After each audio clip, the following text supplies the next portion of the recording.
함께 보실 하나님 말씀은 신약성경 로마서 13장입니다. 신약성경 로마서 13장 1절 2절 읽고 오늘 기독교 강요 마지막 장인 21장 강의를 하겠습니다. 신약성경 로마서 13장 1절부터 2절까지 말씀, 신약성경 257면 전후를 보시면 되겠습니다.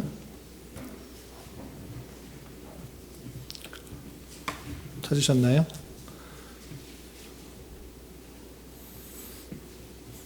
함께 봉독합니다. 각 사람은 위에 있는 권세들에게 복종하라. 권세는 하나님으로부터 나지 않음이 없나니 모든 권세는 다 하나님께서 정하신 바라. 그러므로 권세를 거스르는 자는 하나님의 명을 거스름이니 거스르는 자들은 심판을 자취하리라. 아멘. 잘 오셨습니다. 오늘은 기독교 강요 초판 마지막 강의입니다. 우리가 21번의 강의를 통하여서 기독교 강요의 내용을 통해서 우리가 믿는 신앙이 어떠한 것인지를 체계적으로 정리하는 시간을 가졌는데, 짧게 다시 한번 복습하면 10계명을 통해서 우리가 믿는 율법, 우리가 말씀을 따라야 될 것들이 무엇인지 내용을 살펴볼 수가 있었고요.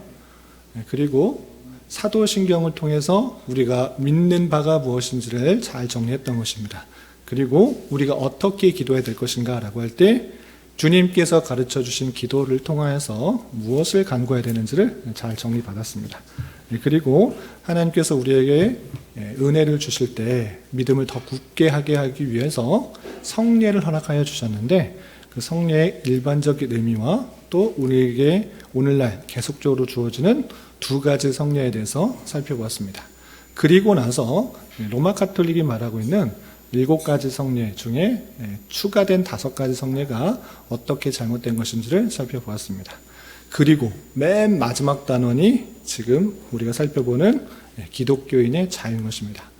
오직 믿음으로 말미암아 의롭게 되었다라는 기독교의 이신칭의의 교리, 그 진리의 내용이 우리에게 주는 의미가 무엇인지를 잘 깨닫던 것입니다. 그래서 우리가 어떤 율법을 잘 지켰기 때문에 하나님께서 의롭게 여기시고 구원받는 것이 아니라, 너희들은 율법을 지킬 수 없는 죄인이고 연약한 존재이지만 그 모든 것을 대신하여 예수 그리스도께서 오셨으니 그를 믿음으로 말미암아 우리가 의롭게 된다라는 그런 이신칭의의 내용들을 우리가 살펴봤던 것입니다.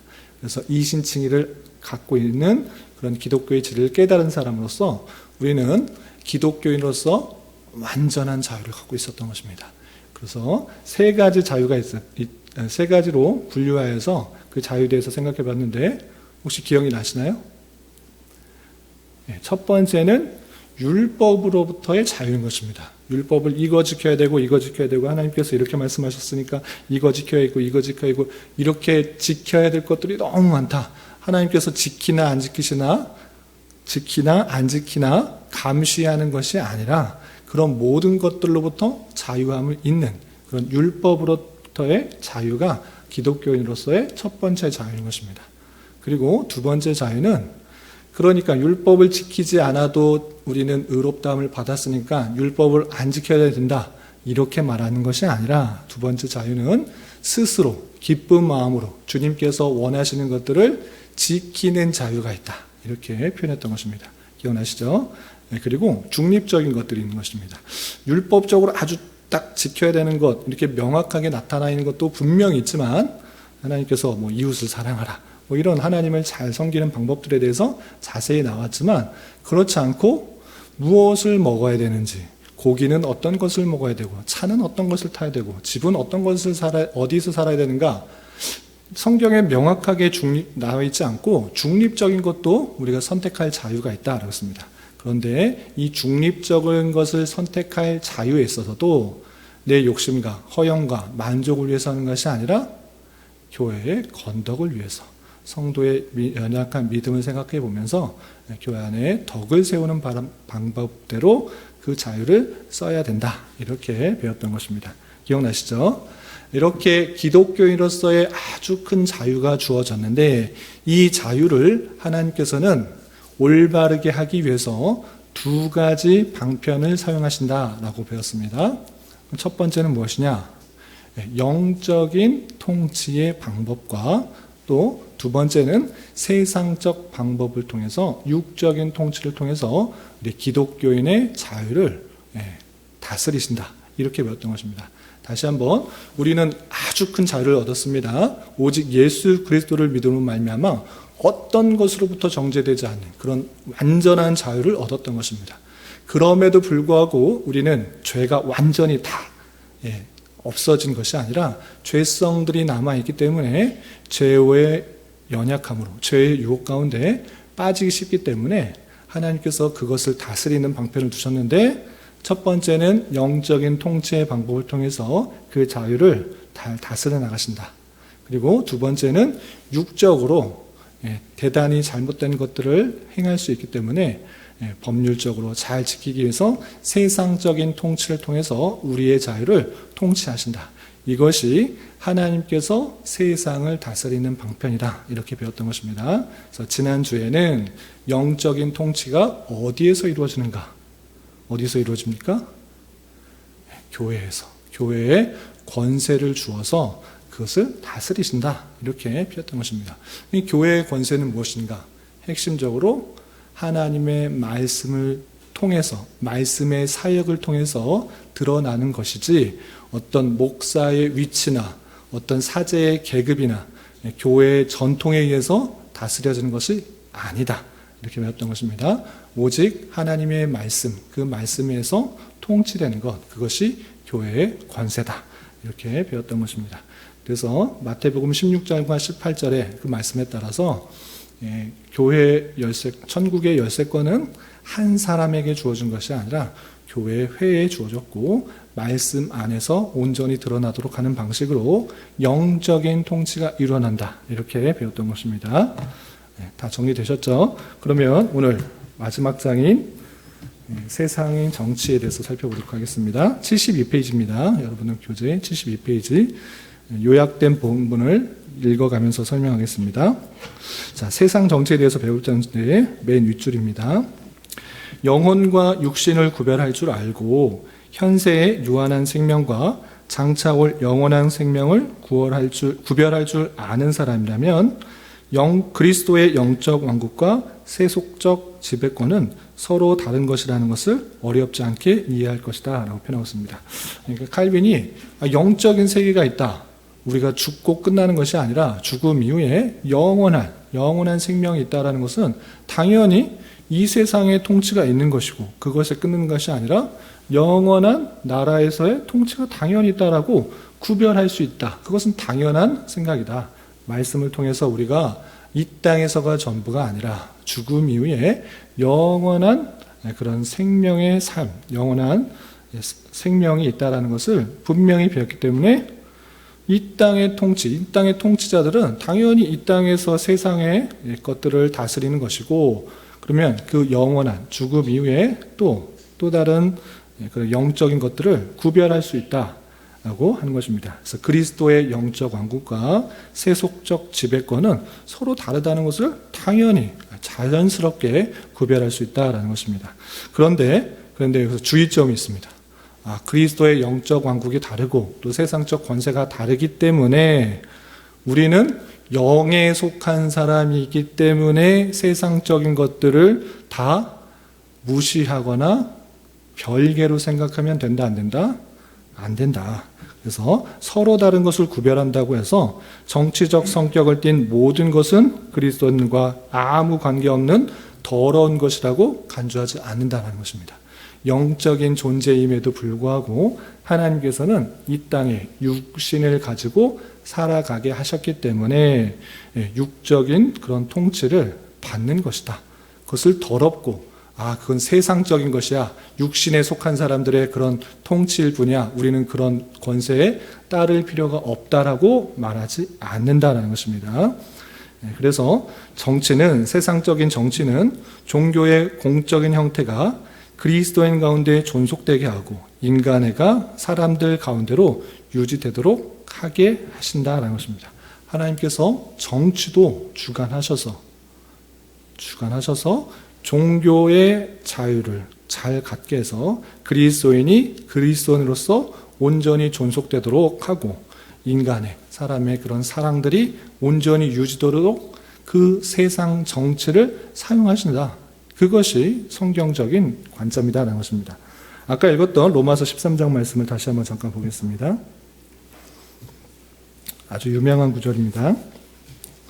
로마서 13장 1절 2절 다시 한번 보시면 각 사람은 위에 있는 권세들에게 복종하라. 위에 있는 권세들, 자기보다 위에 있는 권세들에게 복종해야 된다라고 표현하고 있습니다.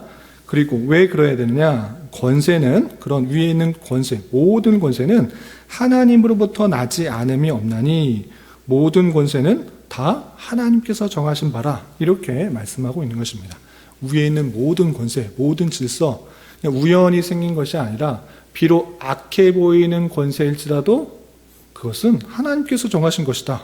이렇게 하나님의 주권 가운데 모든 권세가 있다라고 표현하고 있는 것입니다. 그래서 2절 보시면 그러므로 권세를 거스르는 자는 하나님의 명을 거스름이니 거스르는 자들은 심판을 차치할 것이다. 이렇게 표현하고 있습니다. 그래서 위에 있는 권세에 대해서 무조건적인 복종 또 순종을 요구하는 것이 기독교에서 말하고 있는 권세에 대한 복종인 것입니다. 이렇게 세상적인 정치, 위에 있는 권세에 대해 복종하는 것이 마땅한 자세다라고 표현하고 있습니다.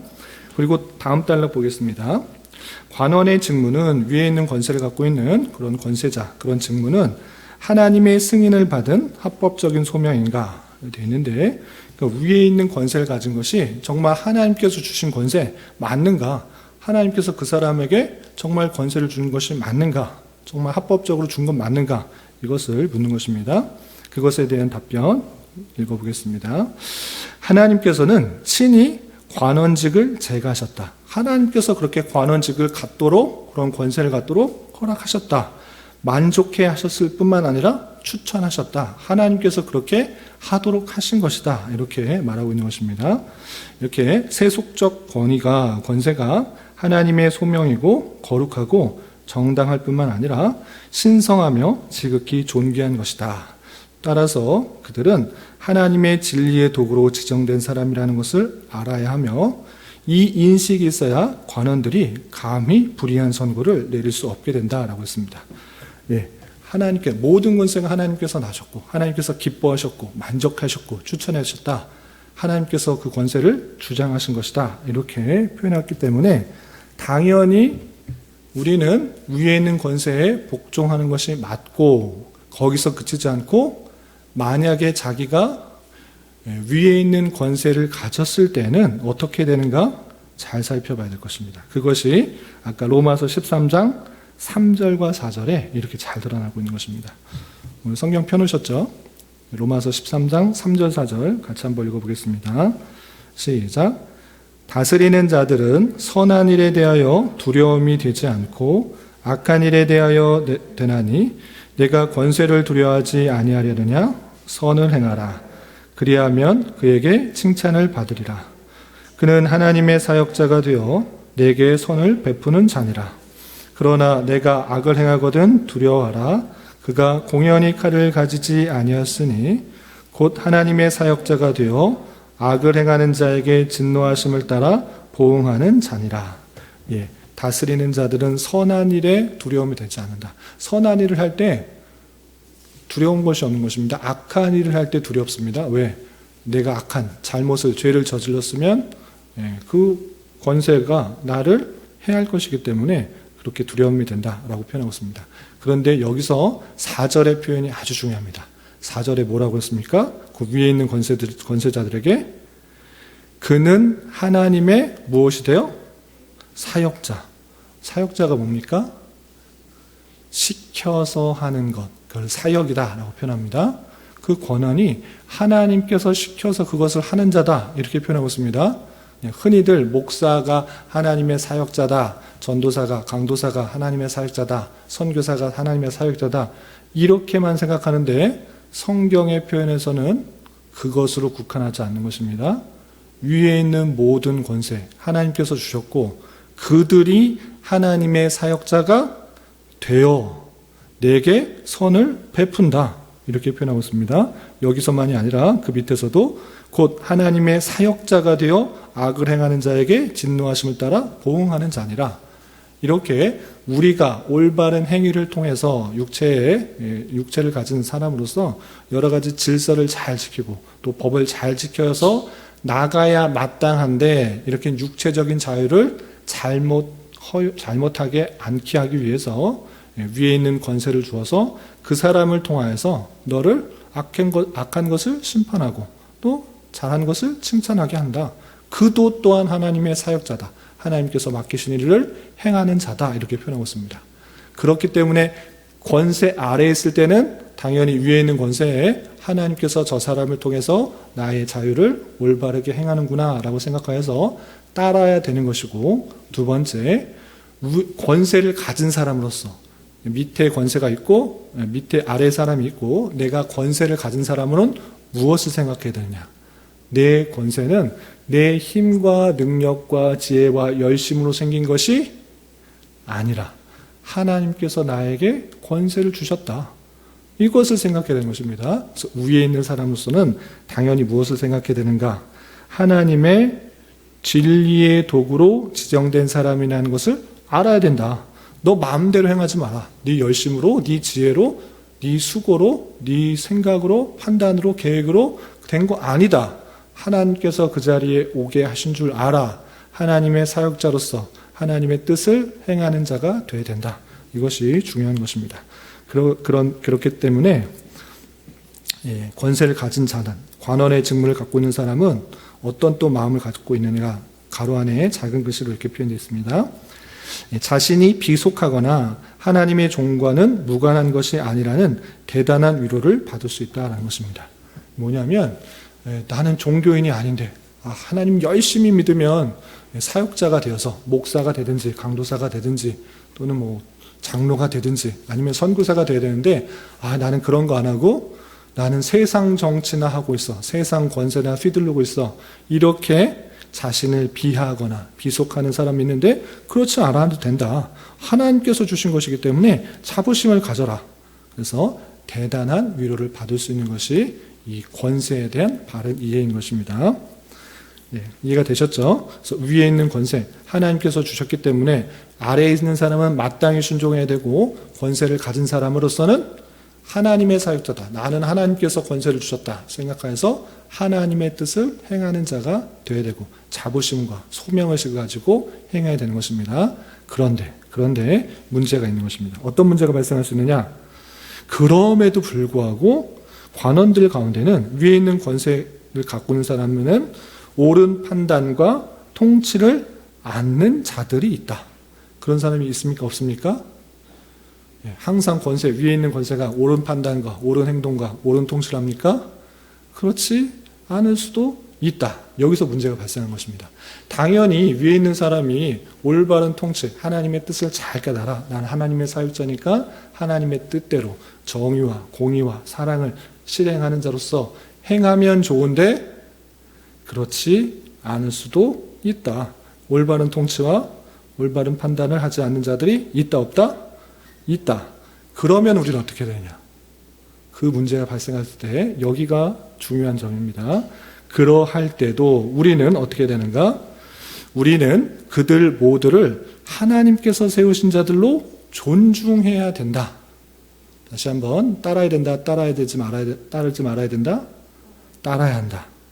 올바른 판단과 통치를 하는 자들이 있어도 우리는 하나님께서 세우신 자들로 존중해야 된다라고 표현하고 있는 것입니다. 어떻게 그럴 수 있습니까? 성경의 표현에 모든 권세가 하나님의 권세이기 때문에 우리는 마땅히 따라야 된다라고 표현하고 있는 것입니다. 특별히 로마서 바울 사도가 로마 교회에 편지를 쓸 때 지금 어떤 상황입니까?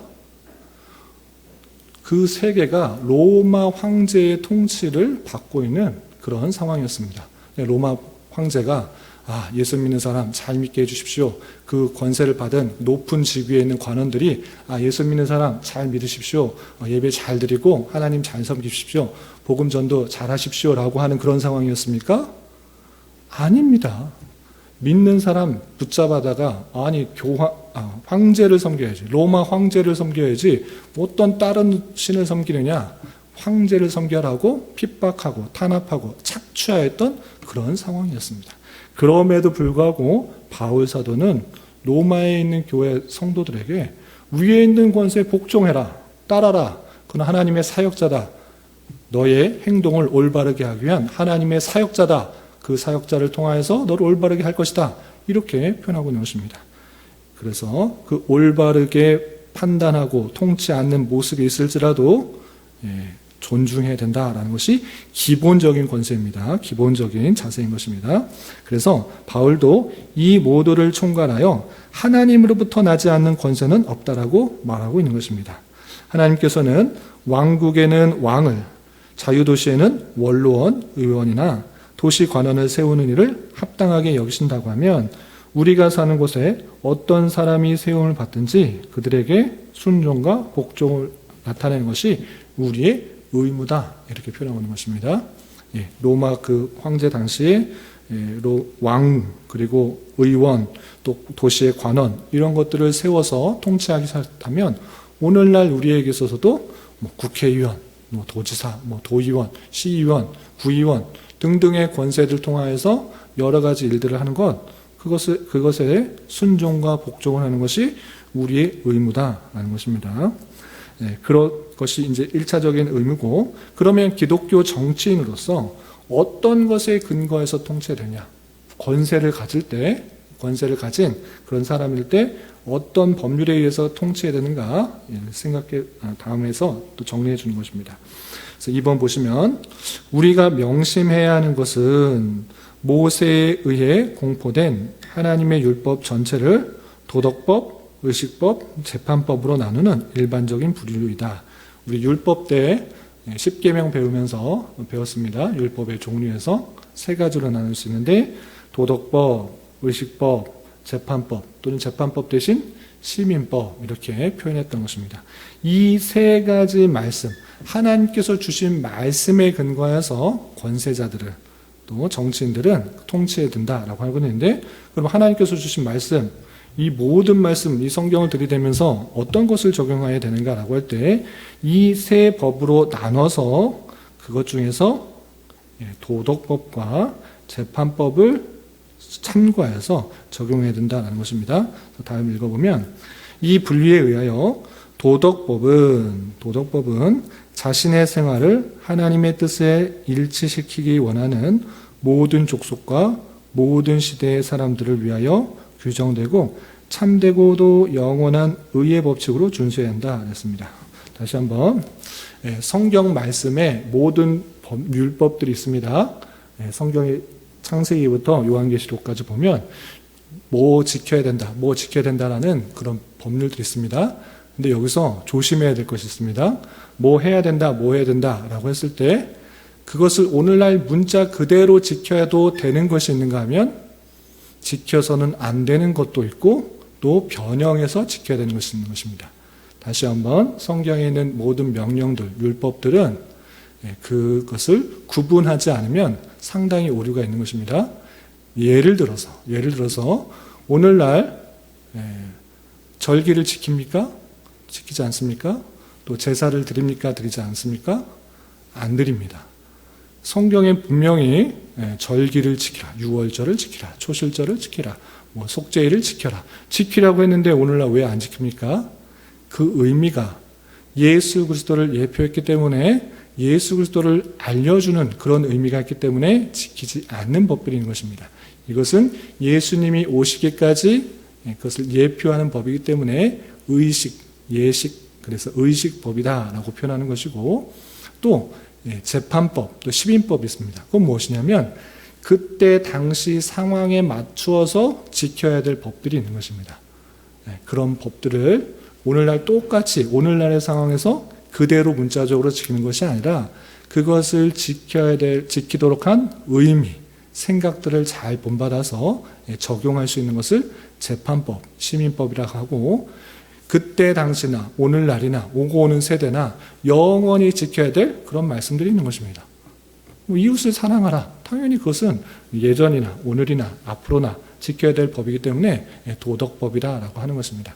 이렇게 영원히 지켜야 될 법들을 도덕법이라고 하는데 그것이 십계명에 아주 잘 드러나는 것입니다. 십계명은 그래서 과거에나 오늘날이나 미래나 동일하게 지켜야 될 도덕법이다 이렇게 된 것입니다. 계속 읽어보겠습니다. 도덕법에 대해서 설명하고요. 그 다음에 두 번째, 그러나 재판법은 또는 시민법이라고 합니다. 항구적인 사랑의 법칙에 부합하는 목적, 취지를 살리되 그 형식은 다르게 준수해야 된다라는 것입니다. 그래서 그때 당시에 있었던 그런 사랑의 법칙, 사랑으로 그들을 다시 회복시키고 또 올바로 세우기 위한 그런 취지를 살려서 오늘날 시행되어야 되는 법칙들이 있다. 이런 것은 재판법, 시민법이라고 하고, 또 의식법은 아까 말씀드린 것처럼 하나님께서 자기 지혜를 세상에 충분히 나타내시고 때가 찰 때까지 주님께서 오시기 전까지 지키는 것으로 예수 그리스도께서 오심으로 폐기 완성되었기 때문에 지킬 필요는 없다는 것입니다. 번제를 드려라, 또 화제를 드려라, 이런 제사에 관련 것, 절기에 관한 것, 그 모든 것들은 예수 그리스도를 예표했기 때문에 예수 그리스도께서 오셨기 때문에 그런 것을 오늘날 지킬 필요가 없다. 제사도 드릴 필요가 없다. 폐기 완성되었다는 것입니다. 그래서 기독교인 정치인, 위에 있는 권세를 가지고 있을 때 하나님께서 주신 말씀에 근거해서 지킬 때 의식법은 폐기 완성됐으니까 그것을 적용하지 말고 도덕법의 원칙에 따라서 또 재판법, 시민법의 그런 취지를 살려서 다스려야 된다. 이것을 표현하고 있는 것입니다. 그리고 마지막, 어떻게 법률이 백성에게 유익을 주며 백성은 관원에게 어떻게 복종해야 되는가. 위에서 위에 있는 권사라고 위에 있는 권세에 순종하고 복종하라고 했기 때문에 무조건 다 복종해야 되는가? 그렇지 않은 것을 표현하고 있는 것입니다. 어떻게 말하고 있는지 살펴보겠습니다. 많은 사람들은 관원의 직무가 그리스도인들 가운데서 불필요하다고 보지만 바울은 반대로 그들은 우리의 유익을 위한 하나님의 사역자라고 말하면서 악인들의 악행과 비행을 막아서 우리가 평온하고 안전한 생활을 할 수 있게 한다라고 설명하고 있는 것입니다. 디모데전서 2장 2절에서도 모든 사람을 위해서 기도하되 특별히 위에 있는 권세자들에게 기도하라 라고 표현하고 있습니다. 왜? 우리가 평안하고 안전하기 위해서. 한번 찾아볼까요? 디모데전서 2장 2절.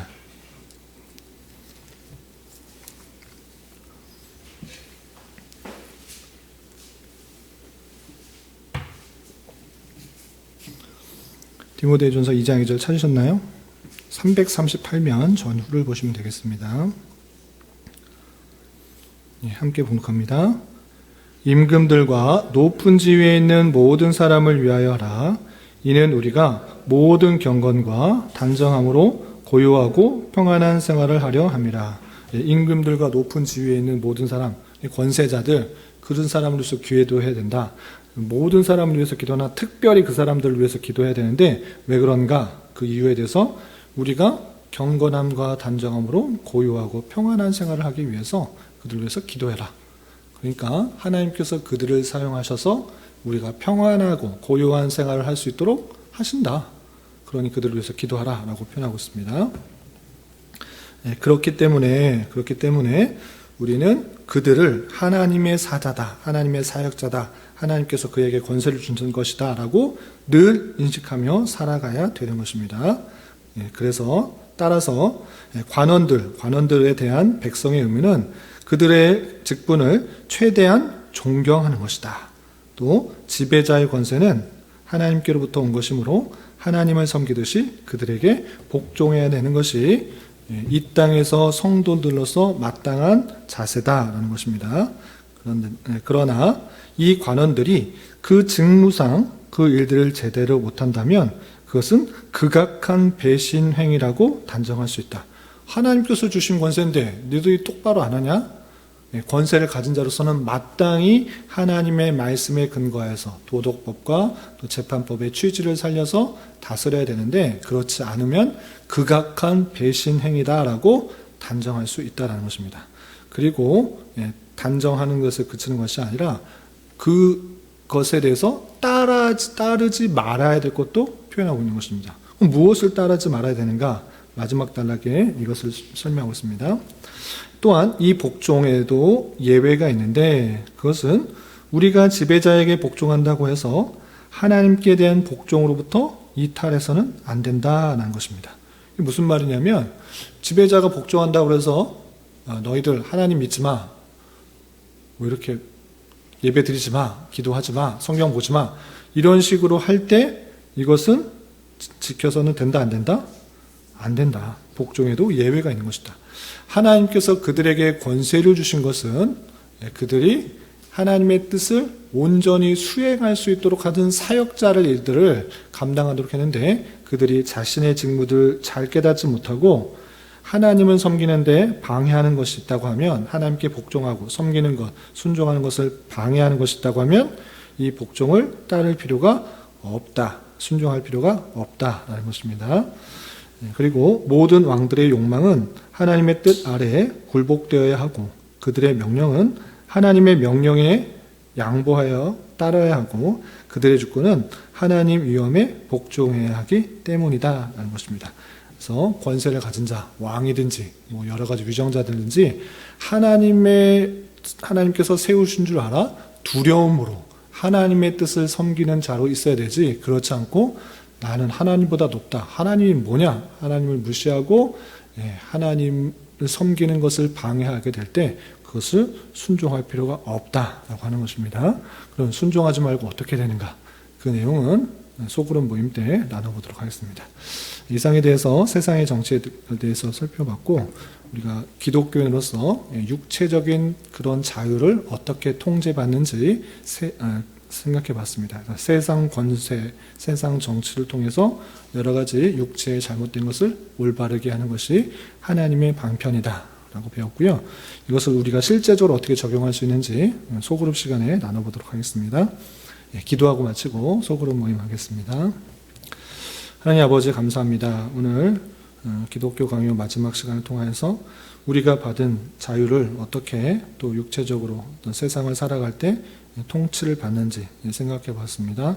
하나님께서 또 세상의 모든 권세를 주장하여서 우리가 올바르게 살아갈 수 있도록 또 역사하신다는 것들을 생각해 보며 위에 있는 권세에 대해서 또 따르고 또 복종할 수 있도록 인도하시고 또 그것을 통해서 우리가 올바른 삶을 살아가는데 또 도움을 받게 해 주시며 특별히 위에 있는 권세가 하나님의 말씀에 근거해서 올바른 통치를 할 수 있도록 은혜 주셔서 그것을 또 아름다운 하나님의 통치가 잘 드러나는 그런 은혜가 있을 수 있도록 인도하여 주시옵소서. 이제 소그룹으로 모여서 나눔할 때도 주님 함께 하셔서 풍성한 은혜가 있을 수 있도록 인도하여 주시옵소서.